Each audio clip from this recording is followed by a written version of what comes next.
Let's go. Excellent. Welcome everybody to Find Your Moonshot. We are joined by Naveen Jain today and Helen Volrath, and we are going to go ahead and get started with this webinar. I am stopping my share so that it can just be the two of you.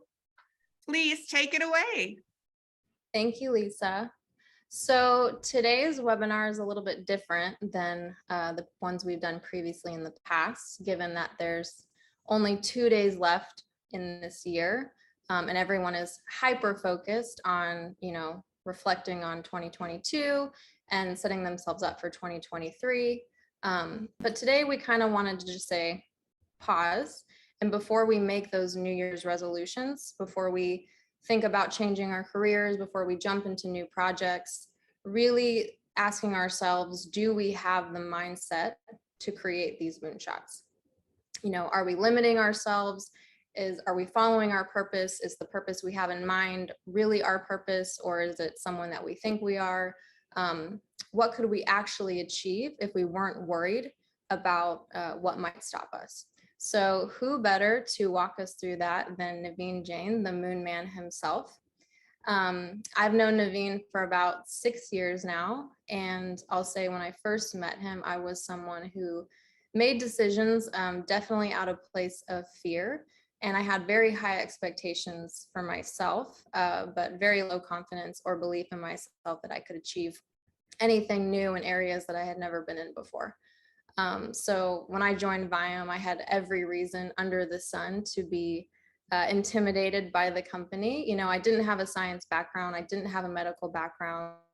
And really health and wellness was just something I was pursuing on the side because of my own health issues. So over time, I learned that it was actually an advantage to not have those backgrounds. I came from a place that I think is very similar to many of our customers who are in pain, who are hurting, who have a health issue, and it can be very scary at times. So they're just looking for answers. So that became my purpose at Viome, was to say, this is something the world needs to know about, but it's very complicated. It's revolutionary even in the industry itself. How do I take these complex things that I'm learning, and how do I break them down in a way that people can understand, in a way that they could apply to their own life? So it suddenly everything around at Viome that I thought was not really my area became relevant to my purpose, and I had to understand, I had to learn more, I had to challenge things, because it would help me tell that story in a way that people can understand. So I guess my first question, Naveen, for you would be, why is being a non-expert actually helpful and not a disadvantage? Well, once you become expert at anything, you become an incrementalist. That means you can be 10% better than someone else. But if you really want to disrupt an industry, being an expert limits you to what is known, what is the foundation that every expert has taken it for granted.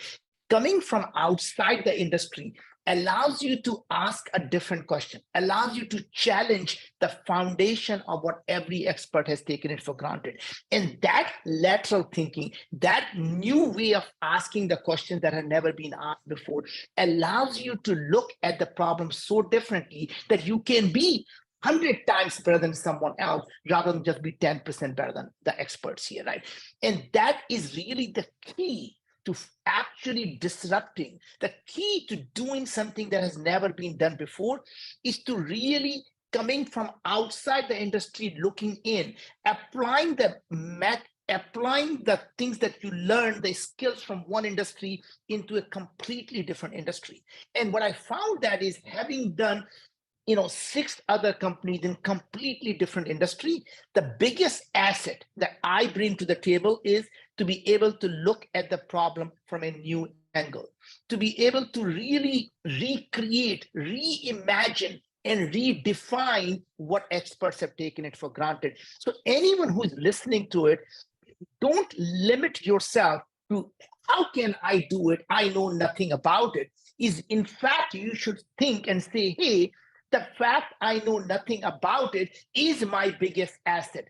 So don't look at not knowing things as your liability, but as your asset. And as I think you start to look at the problem, something that you think is so obvious, something that seems such a common sense to you, maybe a breakthrough that someone in that expert is going to say, oh my God, I never thought of it this way. And that is really the key is don't ever undersell yourself that you know nothing about it, because that may be exactly the kind of thing that will allow you to come up with a breakthrough answers. Yeah, and kind of like I said, when you have a purpose, it takes you into other areas, that you've never really thought about. And suddenly, you're learning things and you're like, I had no reason to learn this before. But if I'm going to actually make an impact and know what I'm talking about, I need to actually do some research in this. So one of the things you also usually say is, instead of saying, what do you want to do? It's what do you enjoy doing? What skills do you, have inherently that could you lead? Could you talk a little bit more about, that conversation that we've had before? Of course, of course. I think, in some sense, we tend to do the things that we have done before. And, we actually start to categorize ourselves. I am a scientist. I am a communication person. I am a marketing person. I am this person, right? And then you say, well, if I'm going to leave this, I need to look for another job of a similar kind.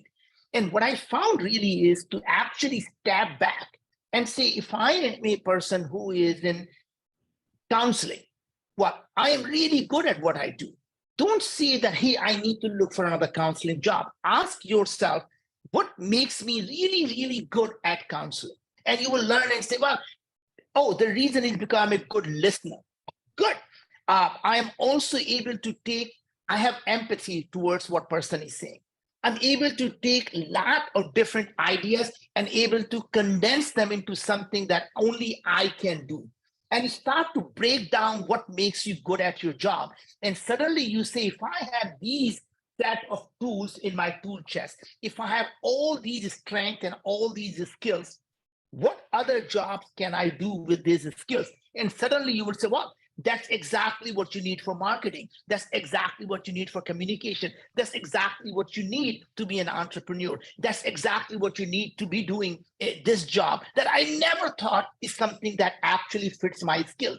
But I actually had that underlying core assets that I never ever actually even took a stock of, right?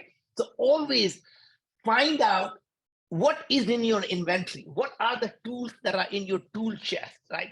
And don't define them by the job that you're doing. Define them as the key blocks, the key asset blocks that you have, and where can you use these blocks, and what are the other things you could be doing. And I think that you mentioned the purpose a couple of times, Helene, and I think to me that's the core of doing things that have a purpose. And I think I'm going to go slightly tangent here because every one of us has this desire that we want to live healthy and we want to live longer, right? And people have these ideas of what is that longevity, what allows people to live long. And it's interestingly, when I look at these things, it turns out it is really, really simple. Just very similar to the Maslow's hierarchy. There are things you have these 5 layers. But however, until the bottom layer is satisfied, you can't really ever go to the next layer, right? And I think I'm going to maybe, as we go along, I'm going to talk about what I have learned over the last 7 years about what allows people to stay healthy, what allows people to live longer. And it's not complicated. It's not, some, massive shift. So to me, the bottommost layer that I find in terms of living healthy and living long is proper nutrition. Now, the reason I say that is like, even if you have a beautiful, wonderful sports car like a Ferrari, if you don't put the right fuel in there, it doesn't matter. The car is not going to drive well until you put the proper fuel. Think of yourself as that, a amazing Ferrari. I was going to say, think of yourself as the race horse. That race Yeah, horse there you go. needs a proper nutrition, right? So you are that race horse. That is a billion-dollar race horse who's going to win every championship. You are that Ferrari that's going to win the racing car. Now, what fuel are you putting in that is what's going to determine whether you succeed or not succeed. So to me, that's the bottommost part. And this is where a lot of people go wrong because they fall for the fat diet and say, oh, my neighbor is on a keto diet. I need to go on a keto diet. I was reading this magazine and it said, to lose weight and remove the brain fog, you need to take, this supplement. And I buy that, right? And I think what we learned over the years is that there is no such thing as universal healthy food. There is no such thing as universal healthy supplement. Just because something worked for your friend or it worked for your spouse doesn't mean it's going to work for you. Always remember, one man's food is another man's poison. Even though Hippocrates said that, all diseases begin in the gut, or for that matter, let food be thy medicine. But people forget that not all food is a medicine, right? There are some foods that are harmful to you. And this idea that a lot of us have, and I'm eating a plant-based diet, I'm eating plant food, so I obviously must be eating healthy. And in my way, I tell people, look, most of the poison actually comes from plant. Most of the drugs come from the plant. Just because it's a plant food doesn't mean it's healthy for you. And I think we have shown in our research time and time again that spinach can be good for you or spinach can be harmful to you. The broccoli may be good for you, the broccoli may be bad for you.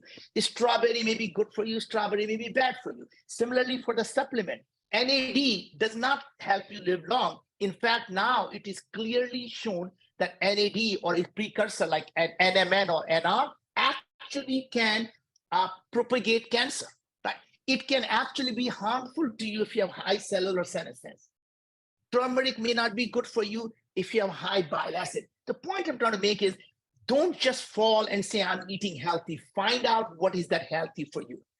That's the bottommost layer.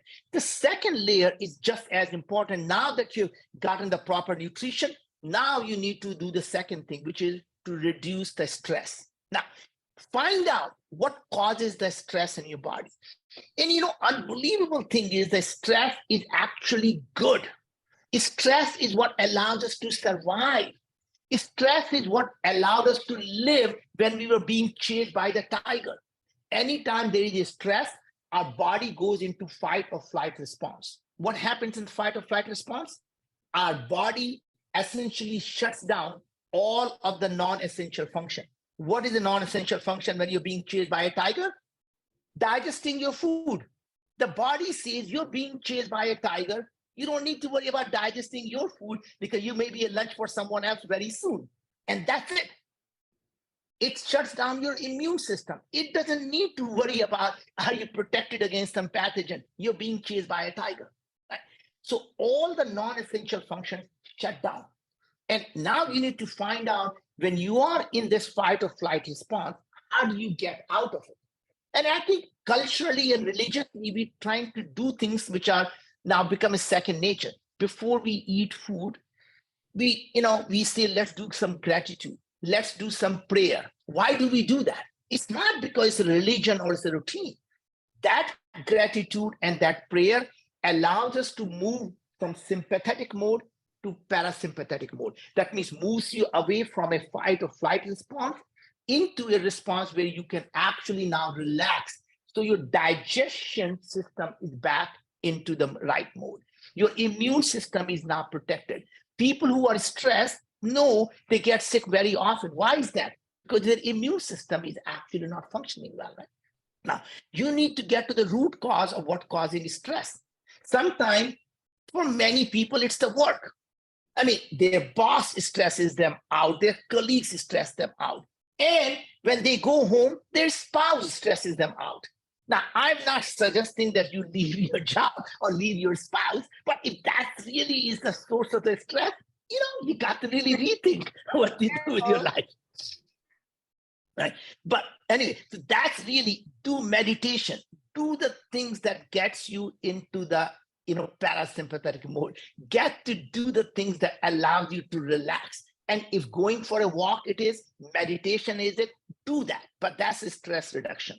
The number 3 in the hierarchy is exercise. Now, I would never tell someone that you have to be a gym rat. Exercising is not about spending hour or two pumping iron or really being in the gym.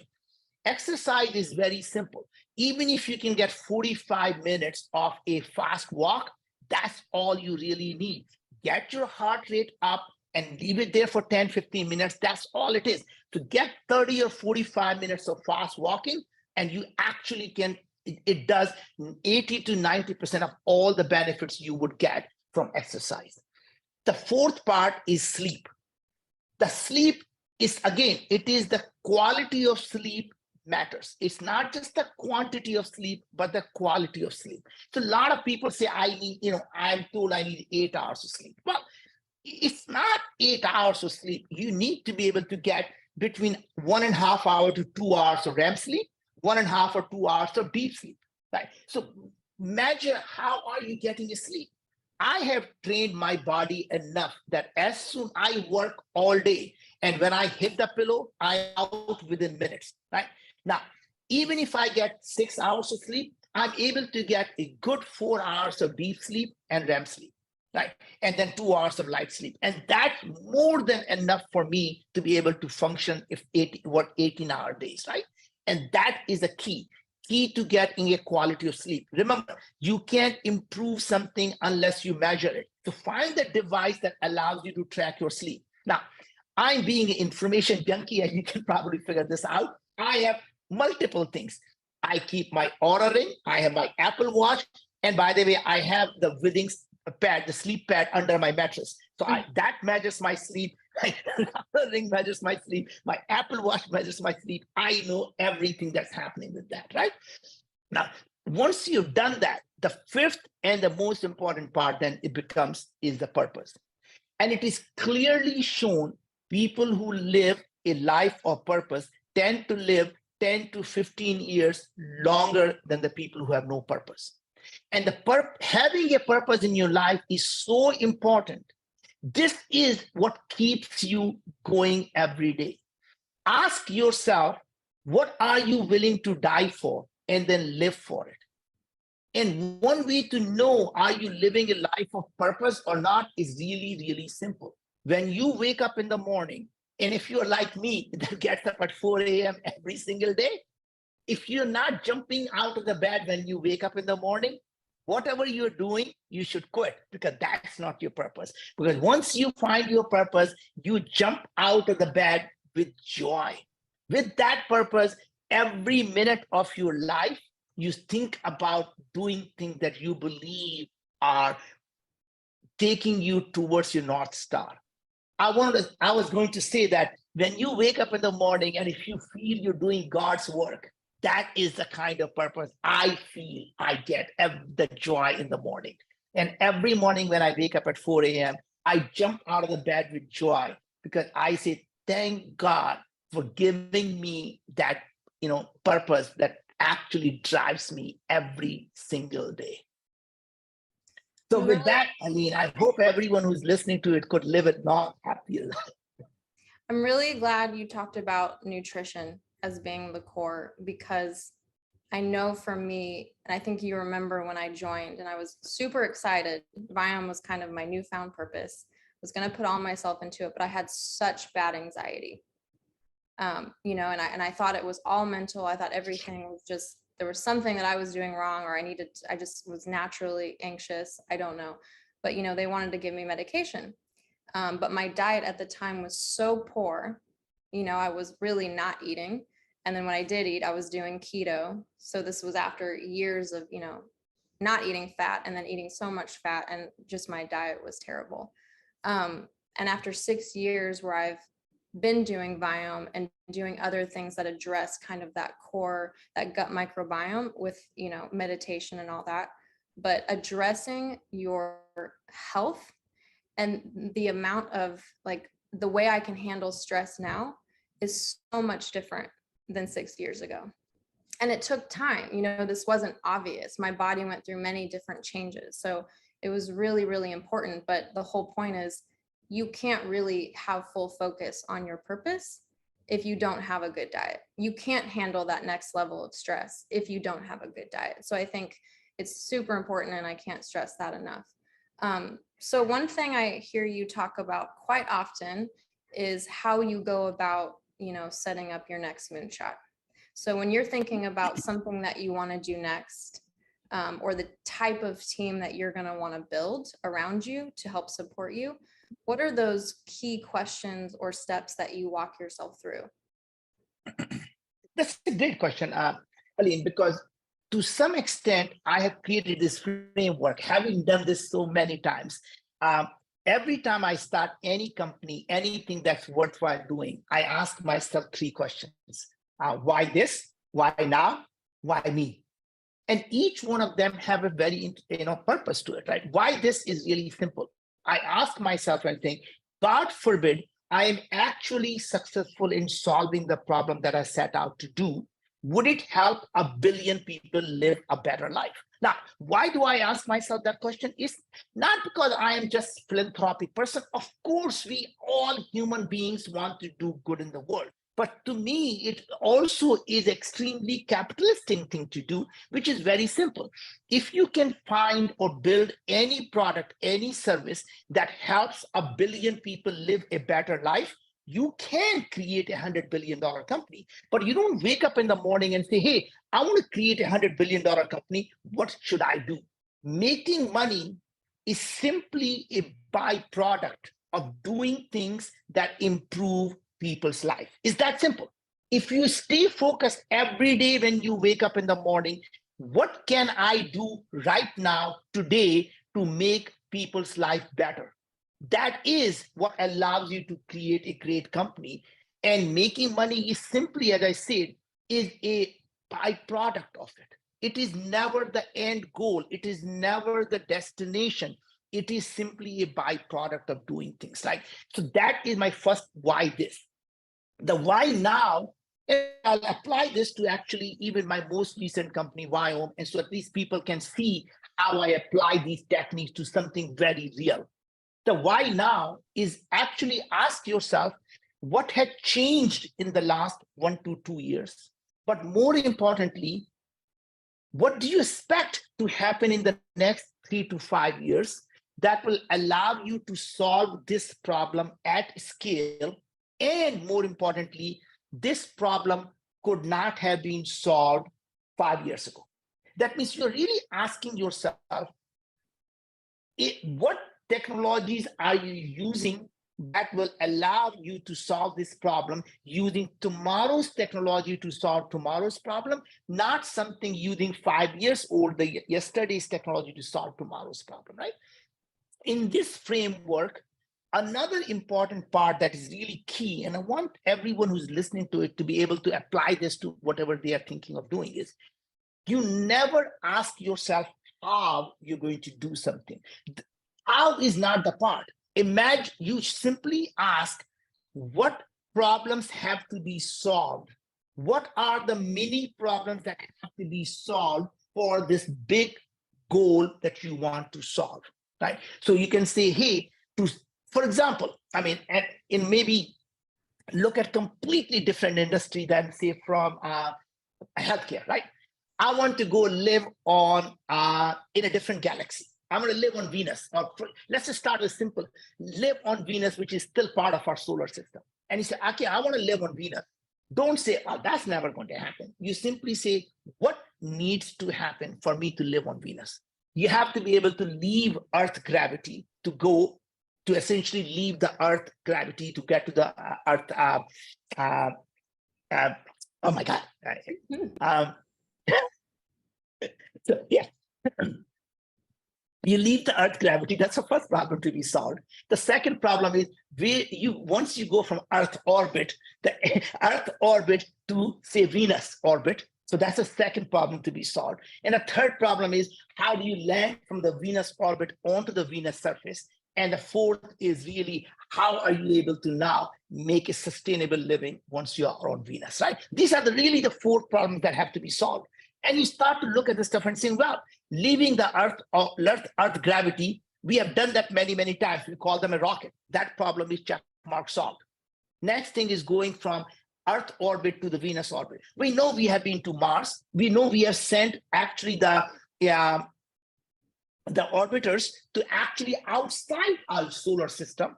So we know how to go very far distance. Now, in terms of landing, we said, look, we have landed on the moon. We have landed on the Mars. We have landed 3 ways on the Mars. We had the bouncing ball. We actually had a crane. We had a parachute. But you know what? And Venus, it may be slightly different. It may be lesser atmosphere. And maybe we can modify one of these different things to make it work. But it doesn't seem like a challenging thing to do. And the last part is, how do you make the sustainable living? And that's where my next question comes in, which is, why me? Why me is, what question are you asking that is different from what everyone else in the industry has been asking? The question you ask is the problem you solve, right? So in this particular case, if you say, hey, if you're going to live on Venus, how are you going to grow the food on Venus? That is a question most people will ask. But guess what? When you ask that question, the only solution is to find a way to grow the food. But imagine, what if you were to ask a slightly different question, which says, why do we eat food? Just simply asking, why do we eat food? You say, oh, the reason we eat food is because we need energy and we need nutrition.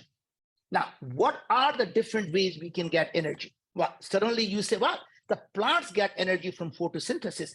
Can we take the genetic material from those plants and actually use CRISPR to modify the human genes, and suddenly we can actually get energy from photosynthesis?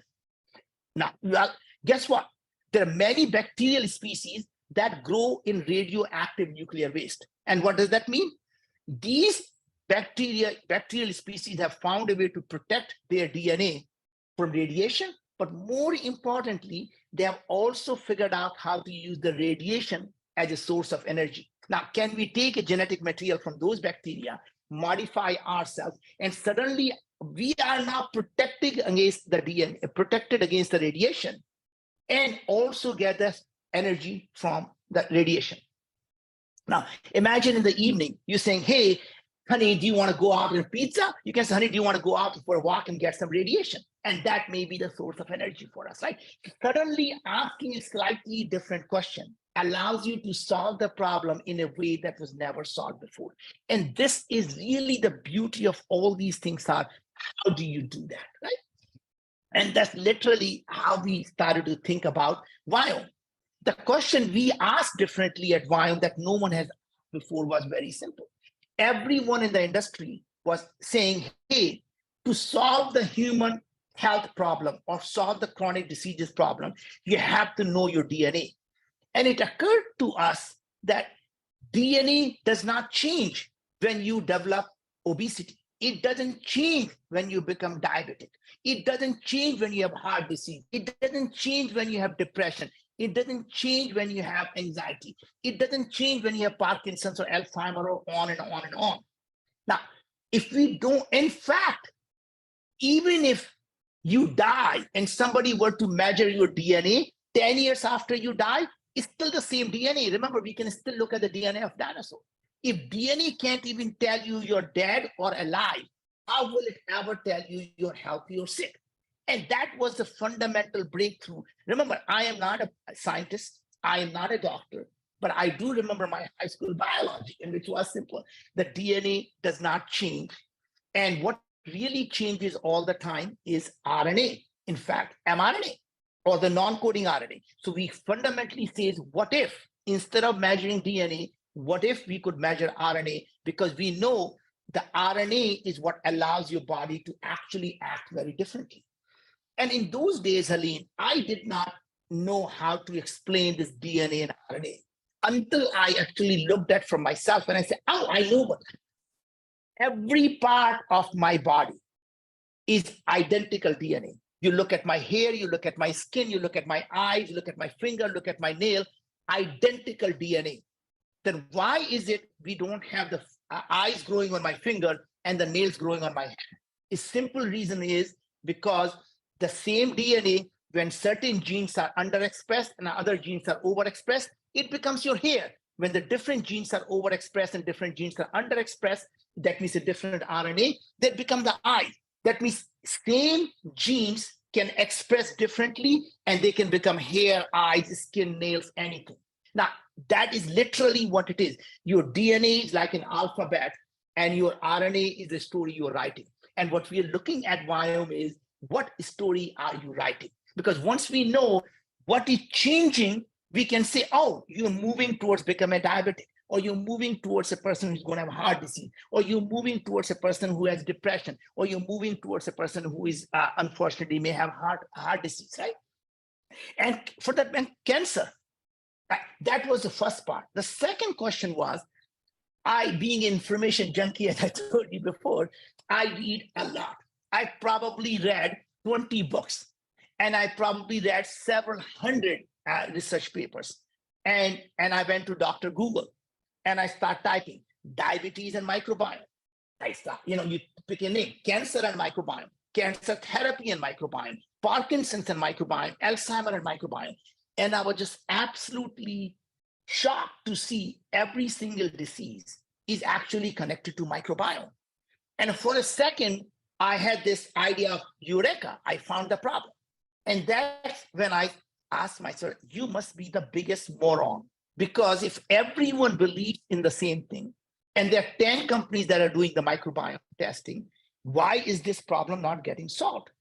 What do you do when you have that, when you suffer through that? You go back to the first principle. You say, what question are these microbiome companies asking? Well, it turned out that every single microbiome company to date is asking the same wrong question, which is, what organisms are in your gut? What organisms are in my gut? What organisms are in your mouth? What organisms are in my mouth? And they thought once they found out what organisms are there, they can tell you why you're getting sick. Well, it turns out that organisms are like human beings. The same organism can do something good in one environment, and the same organism can do something toxic in another environment. Just like a person, you take a person, put them in a good environment, good behavior. You take the person, put them in a bad environment, the bad behavior. Now, this is a really good example. Akkermansia. Akkermansia, some companies are selling them as a probiotic. And that is exactly the organism is essentially associated with MS and several other neurodegenerative diseases. So imagine, it can be a probiotic in one environment, and it can actually harm you in another environment. And by the way, anyone who's listening to it doesn't need to take my word for it. Just type in Akkermansia and MS, and you can see the research for yourself. So point is, it is not the organism, or in fact, there could be 10,000 different organisms producing exactly the same thing that is making you sick. So what do, Helene? We focus on what they are producing, not just who they are. So there are two things here. We look at how the human host is expressing the genes and how the what is that microbiome are producing. And then we're looking at the interaction between the microbes and the human host. And that was asking a different question. So our thing was, we say, we are not going to look at DNA, we're going to look at mRNA and the non-coding RNA. We are not going to look at the microbes, we're going to look at what they are producing. And by looking at that interaction, we will find out what is causing people to be sick, and then use the right set of foods and nutrition to make them healthy. And that is what we set out to do 7 years ago. And it is really satisfying today to sit here and have this conversation, because we didn't have the answer. We didn't know what we didn't know. And today we are able to diagnose cancer at stage 0, stage 1, right? Today we are able to, in fact, predict when someone is going to have a disease. And today we have the data to be able to understand what is the root cause of certain diseases, and can we actually modify them. We are publishing, we're doing a placebo-controlled trials that are clearly showing the food can actually reduce your depression or anxiety or diabetes or obesity or IBS or IBD and many of these symptoms, right? So to me, it is so satisfying to actually be able to take that idea and make it real. Yeah, and I want to say that you put that all together to solve a problem of chronic disease, right?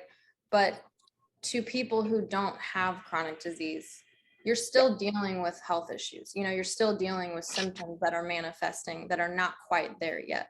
So I think the positioning of Viome to answer a problem is big with chronic disease, but it's also for people that are dealing with health issues every day.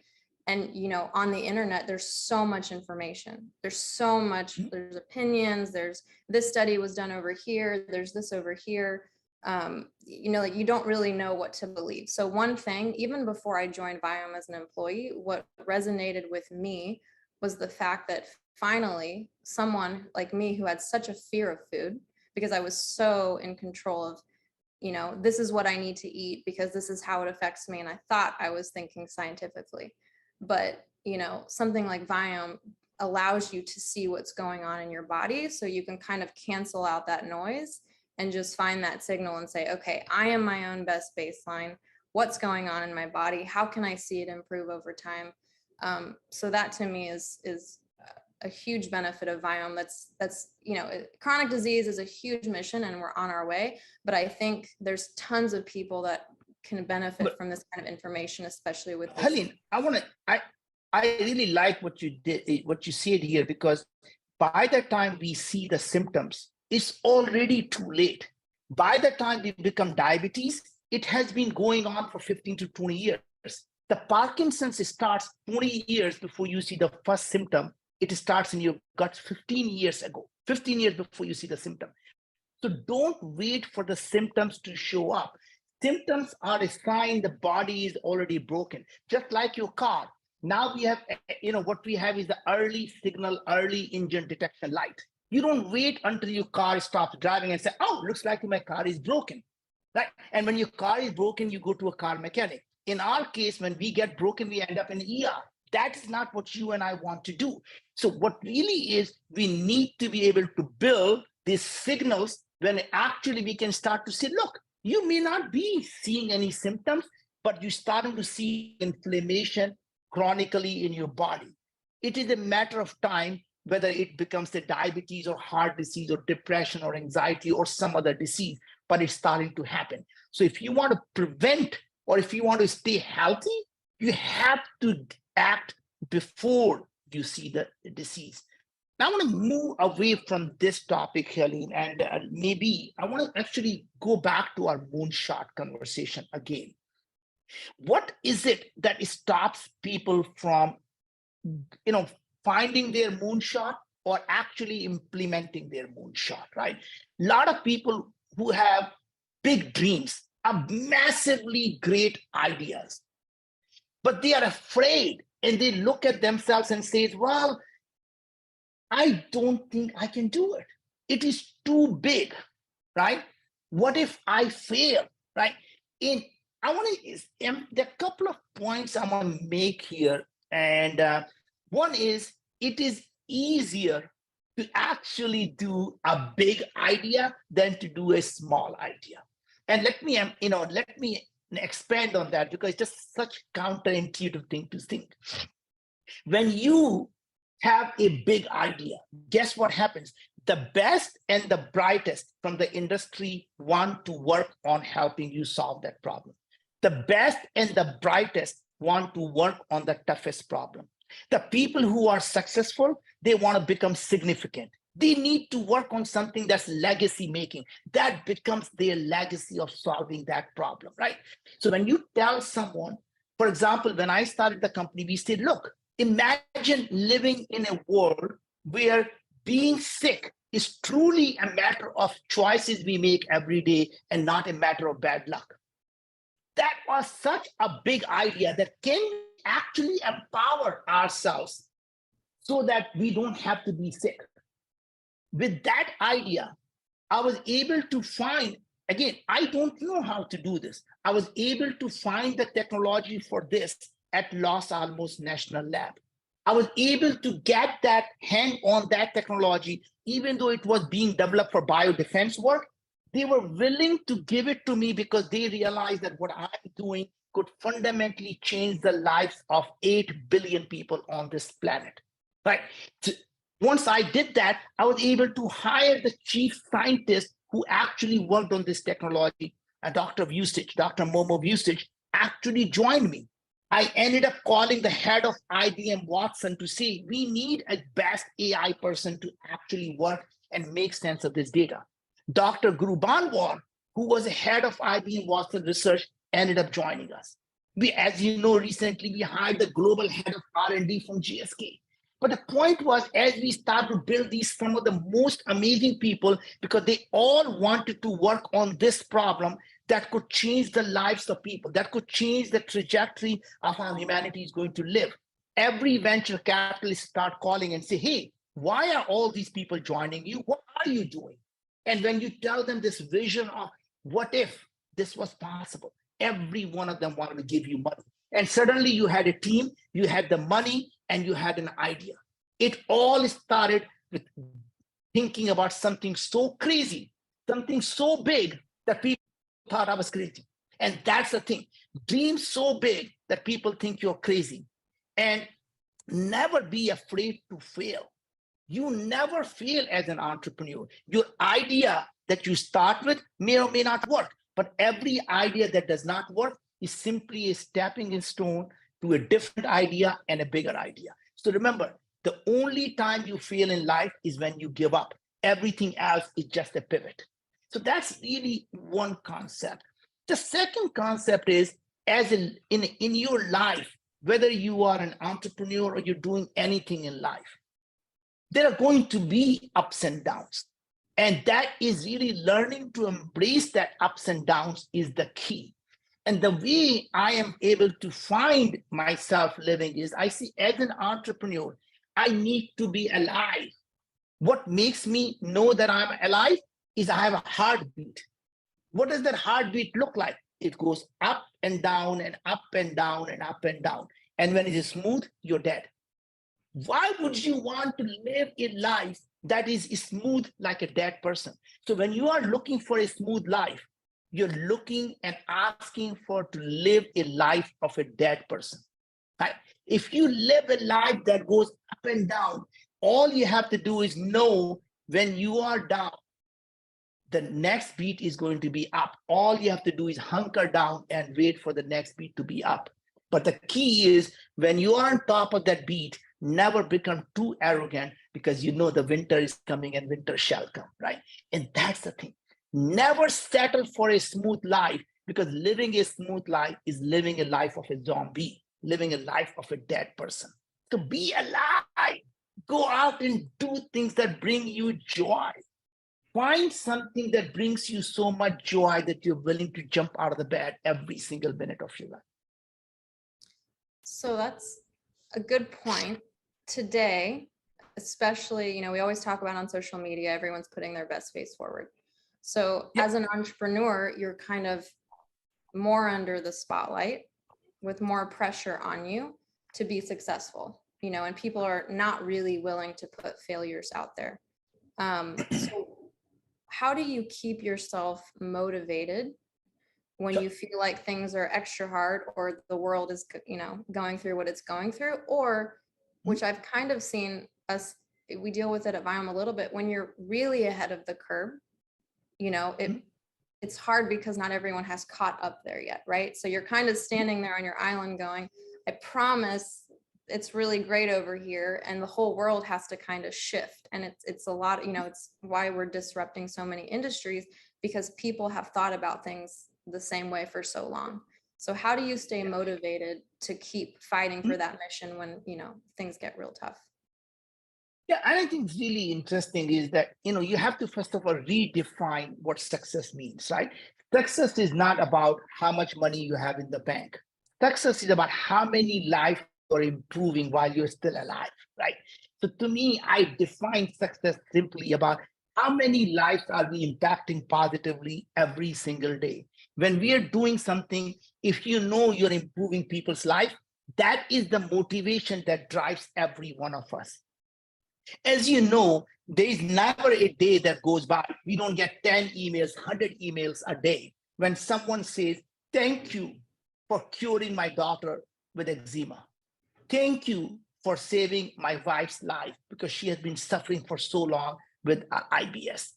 Thank you for, I've been suffering from depression. Thank you for helping me with that. I have been all my life had anxiety. Thank you for helping me with that. Right? By the way, we share those with the company when we get those, because they are, I mean, they're so amazing and they're so rewarding, and things that you don't even think are related, you find out through customers. So I think it's well, one of the biggest thing was I was at an event, I was speaking, and this guy comes to me, say, I got to tell you something. I had this toe fungus, and it was so bad that I have been trying for 8 years with the toe fungus, was completely rotten toe, and now I have been doing well, and it got away. And he wanted to show me the picture of the rotten toe fungus. And I said, I really believe you. And he said, no, you have to see it. The point is, I would have never in my life imagined that the thing that we do actually allows someone to actually get their toe fungus to be gone. Yeah, right? it's crazy. But again, as you get rid of the root cause, which is the chronic inflammation in your body, many of the things that we call these symptoms and diseases are really your body not being at ease. When you have a chronic inflammation, it causes chronic diseases. When your body is not at ease, what do we call that? Dis-ease, which is disease. Disease is nothing but dis-ease. Yeah. I think, Lisa, sorry, we went a little over, but I want to make sure we have some time for Q&A. I'm sure we have lots of questions. So I think Lisa's got. Yeah, I've got some questions. Yeah. Go for it. Okay. All right. So we're going to start up here at the top. Just give me a moment to scroll. So I found some interesting questions on entrepreneurship and starting businesses. Okay. This one is Naveen. Early on, when working on a startup, how much focus would you place on sales and marketing versus product and services? Well, again, remember, it's not about sales and marketing. It is about building something that improves people's life. And it's amazing thing, Lisa, that we found. When we took care of one person, they actually became our ambassador and became a sales and marketing person to tell 10 other people. There is rarely I've seen people when they do a one service, they end up buying it for a whole family. They start for themselves and they get benefit. They buy it for their partner, they buy it for the mom, they buy it for the dad, they buy it for the whole family as a gift. And to me, that is the base sales and marketing. So you have to sell something because you're trying to convince someone to buy something. But if you can actually make your customers your salespeople, which essentially is simple, you take care of them and they will spread the word for you. And that to me is the best sales and marketing you can ever have. All right. Here's another one. What do you think is the single most responsible factor to contribute for your great success? Well, again, there's several things here you could look at. One is obviously asking a right question. That means you have to fundamentally say, how am I looking at this problem that is different from what everyone else has been doing in the past? To really, having a different way of looking at the same problem, that's one.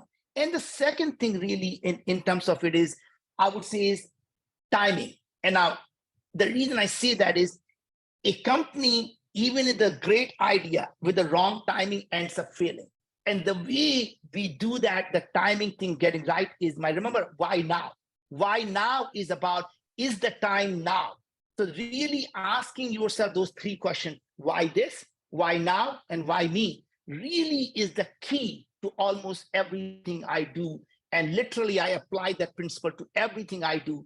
And, knock on wood, so far everything that I've done has been wildly successful. And I to large extent, I thank God every day for blessing me with what we have today. Having grown up very poor, having grown up with no food to eat, having grown up with no place to stay, and really at this point, seeing myself that having received the kindness from the God of everything I could ask for, I have today.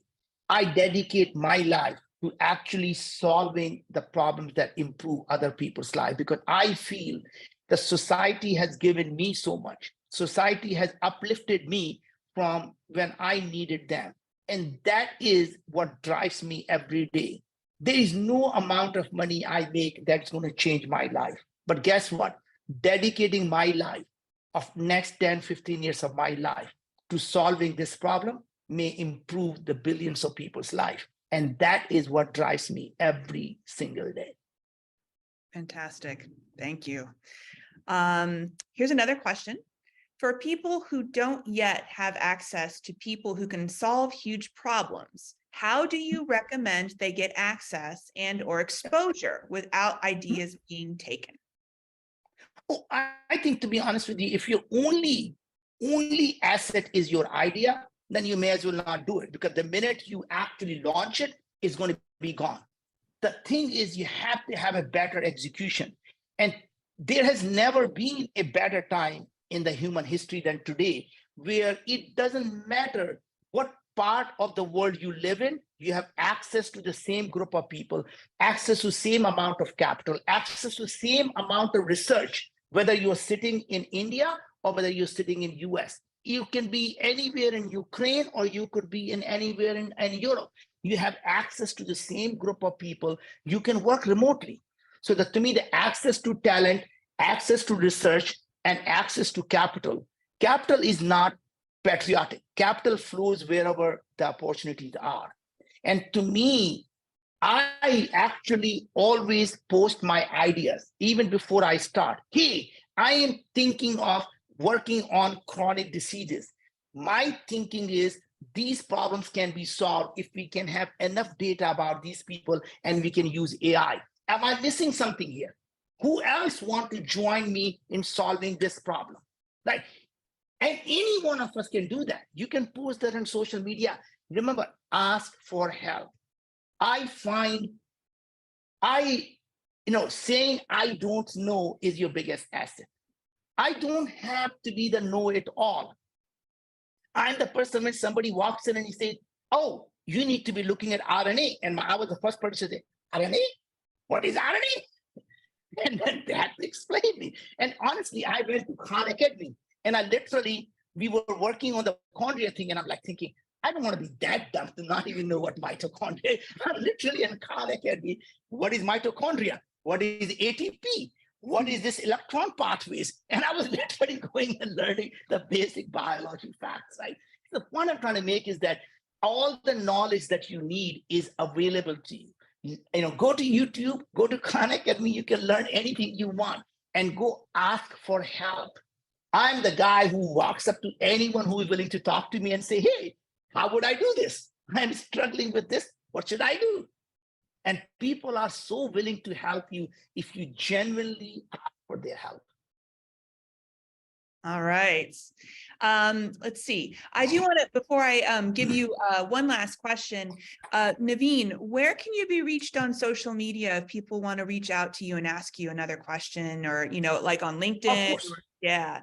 So, absolutely. You can find me on LinkedIn. You can find me on Instagram. And I said, I will answer all the questions you have. But, and Lisa, I think we started a little late. Let's give them another 10, 15 minutes. I do want to get through as many questions as we can while we're still here. Sure. Here's another one. Can you share some of your personal values and principles that you live by with us? Yeah, absolutely. And to me, the number one thing I live by is you're never, ever compromising who you are as a person. For no amount of success, you should ever give up your integrity. There is no amount of money should allow you to ever do things that your mother will not be proud of. Even if you think nobody is watching, everything you do, imagine if that was published in the front page of New York Times, how would you feel about it? And if the answer is not good, just don't do it, right? So to me, the values that to me is always live a life of purpose, always live a life of integrity, always believe that your purpose is in serving others And it's not a selfless thing to do. It is a selfish thing to do. When you serve others, you not only find joy, the true joy, you also build an amazingly great business, right? So to me, doing good and doing well are not mutually exclusive. In fact, they always come together. All right, sage advice. Okay, here's another question. When is the right time to quit your job and start working full-time on your passion? And answer is, there is no bad time. Anytime you can quit your job to do something that allows you to pursue your dream and your purpose, you will never fail. I know it sounds really silly. It sounds really, I know I don't have money, where my food is going to come from. And as I said, I come from very humble background. And when I started my first company, we have barely had any saving. And everything I had, I put that into the company because I believe that, it is worth. What is the purpose of living if you're living miserably? When I was working, I actually felt that I was a prisoner of a job, a prisoner where I did not enjoy what I was doing, but I thought they were paying me to suppress my dreams. And that really is the key, is when you start to feel that you no longer are doing things that bring you joy. When you wake up in the morning and you don't jump out of the bed to go to that work that you're doing, that's the day you should quit your work. And that's the day you should pursue your true obsession. Remember, passion is for losers. Passion is for hobbies. When you find your true obsession that keeps you awake at night because you can't wait to solve that, you go out and do that. All right. Next one. For entrepreneurs, how would you recommend we best find the right company to work for? Yeah. And again, find the companies to work for that align with your values. Don't work for someone because they pay you the highest amount of money. Work for someone and some company that actually are doing things that you would do if you could do it on your own. So find things to learn from and be part of a bigger mission. Work for a company that is towards the same mission that you have. And when you find that company with the right mission, not only you will succeed, you will contribute to the company being successful. All right. Let's see here. Oh, at what stage of building a moonshot do you seek funding? Well, it really depends. Every time, every day you wait, it gets, cheaper and cheaper. That means the money that you take today is more expensive than the money you will take tomorrow. Because if you're building a company, every single day you're creating value. At the same time, you have to keep going. You don't have money to keep going. So the idea is you take your sweat equity. You take your sweat equity, start to build a prototype. And with that prototype, you can raise a small amount of money because you don't want to give up too much of your company. And that allows you to take it to the next level. And then you raise a little bit more money, and then you take it to the next level. And then you raise a lot more money, and then it takes you to the bigger level. And it's really about finding those steps where you are able to take as little as you need to get to the next step, because that funding is going to be cheaper at the next step than it is today. All right. Naveen, if you don't mind talking about Viome specifically for a moment, there was a question about for 2023, what are some major achievements you're expecting for Viome? Oh my God, there is so much exciting stuff. I wish you didn't ask me, because somebody's going to say, I can't believe you already disclosed that. So here you have it, since you asked. We are really thinking about, looking at the oral health and saying, today, if you were to look at oral health and Alzheimer's, oral health and heart disease, oral health and diabetes, there's so much of the research that's coming out that your oral microbiome is just as important as your gut microbiome.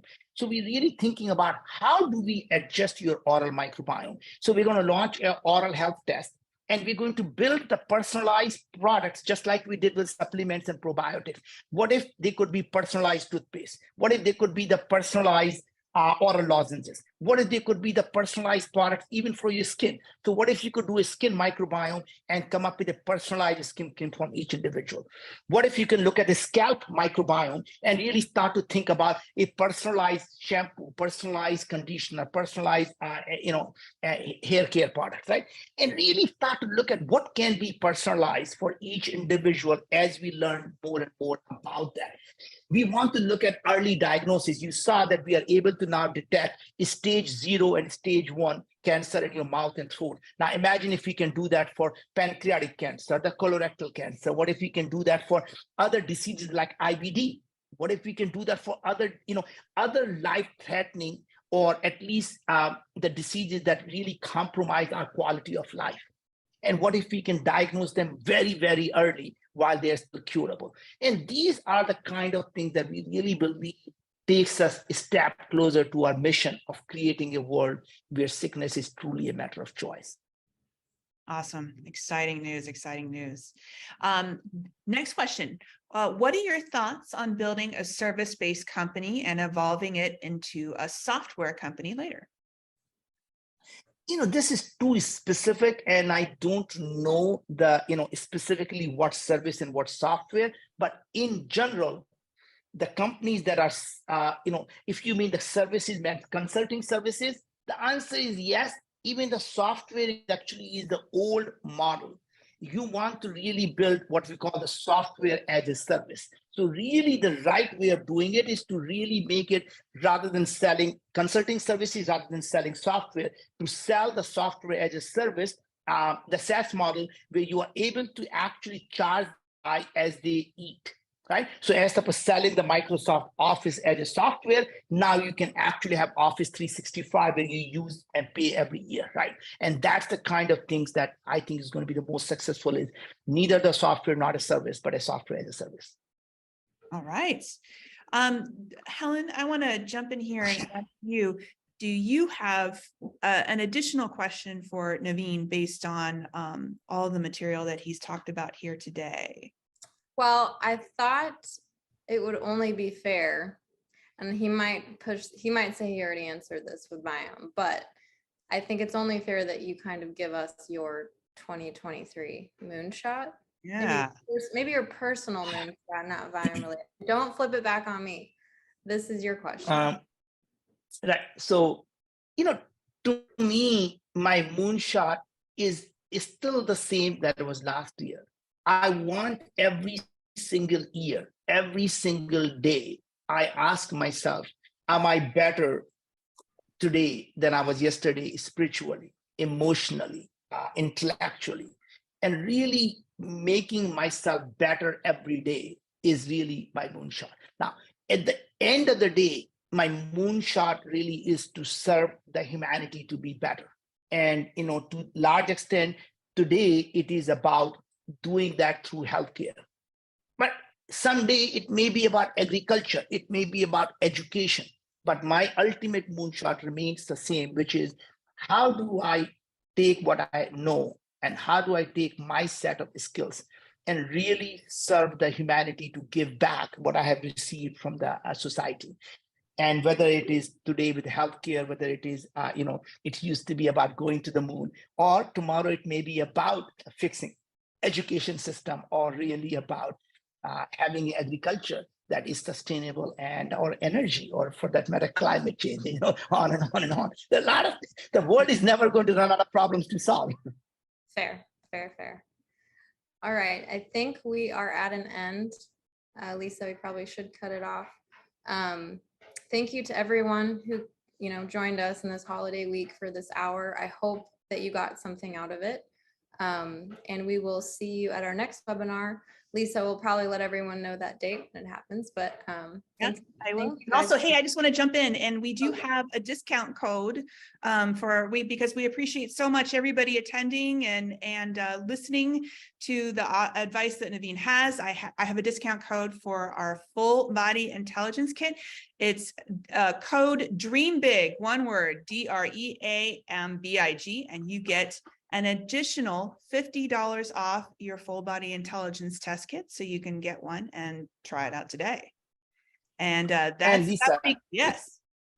is this going to be recorded so people can watch it later? Absolutely. That was another thing I was going to say. I got quite a few and I tried to answer them all. Yes, we have this recorded, and we will be, to everybody who registered for the webinar, we will be sending out a follow-up email with a link to the recording so that you can download it and watch it at your leisure and write up your moonshot goal for 2023.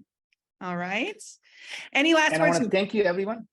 Yes, I want to thank everyone who joined me live and the people who will be watching it later as a recorded message. Please know I'm always here for you. Reach out to me on LinkedIn, reach out to me on Instagram, and never, ever forget to dream big. And remember, your moonshot is simply a shot away. So take a moonshot.